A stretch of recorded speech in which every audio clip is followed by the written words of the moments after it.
Toujours en compagnie de Walter Zimmerman, qui est directeur national des ventes au Québec pour l'entreprise Easterline CMC Electronics, qui est dépositaire des produits Raymarine. Oui. Bonjour Walter. Tu veux nous présenter un peu les pilotes automatiques? Absolument. Vas-y.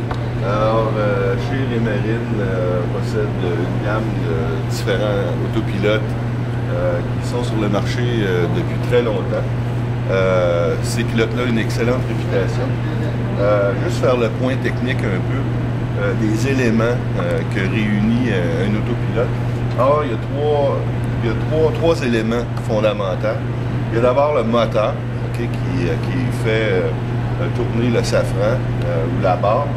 Présentement, j'en ai pas ici, mais je peux dire que ça peut être soit une pompe hydraulique ou une espèce de bras linéaire mécanique ou rotatif. En tout cas, il y a différents modes de direction là, pour les moteurs. Bon, j'en ai pas ici à montrer, mais je pense que le moteur est d'abord le premier élément.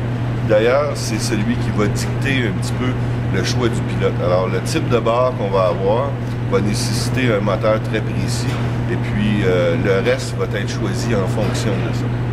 Le deuxième élément, c'est l'ordinateur de bord et ses accessoires. Alors ici, on a un exemple, on a le modèle Smart Pilot X30. Il existe aussi un X10 qui est un peu plus petit pour des embarcations évidemment moins lourdes. Alors, on a ici l'ordinateur de bord avec son compas et aussi un lecteur d'encre de bord. La particularité de cet appareil-là, c'est que lui va prendre toutes les informations qui viennent du compas et du lecteur et du lecteur de bord, va utiliser cette information-là et va passer une commande au moteur, soit pour aller à tribord ou à bâbord d'un certain nombre de degrés. La force de ce pilote-là, c'est que l'information entre le compas et l'ordinateur de bord circule 10 fois à la seconde. Alors, ce type de pilote-là est capable de calculer le mouvement du bateau dans tous les axes. Alors, par exemple, quand on est au portant, dans certaines conditions de mer où il y a beaucoup de vagues, le bateau va faire des surfs, va partir en crabe. Alors, ce pilote-là est tout à fait compétent pour gérer ce genre de conditions-là. Maintenant, une fois qu'on a choisi le moteur et l'ordinateur de bord, ce qui nous reste à choisir maintenant, c'est le pupitre de commande. Alors, on a différents pupitres de commande ici en monochrome, avec des boutons rotatifs ou simplement avec des touches. C'est une question de choix, ils font tous la même chose.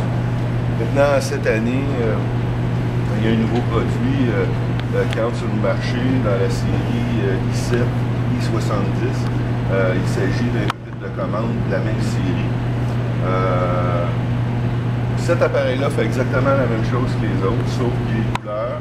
Et puis, il peut également répéter toute l'instrumentation ou les informations d'instrumentation de cockpit qui existe dans le réseau. À ça, en accessoire, on peut ajouter une commande à distance. Alors, celle-ci, c'est la Smart Pilot. Ce qu'elle a de particulier, c'est qu'elle répète également à l'écran toutes les informations de cockpit. Alors, vous pouvez avoir ça dans le coup, manipuler le pilote, puis en même temps voir différentes informations concernant la direction du vent, la profondeur, etc. Alors, cette commande-là, elle est sans fil, elle est rechargeable.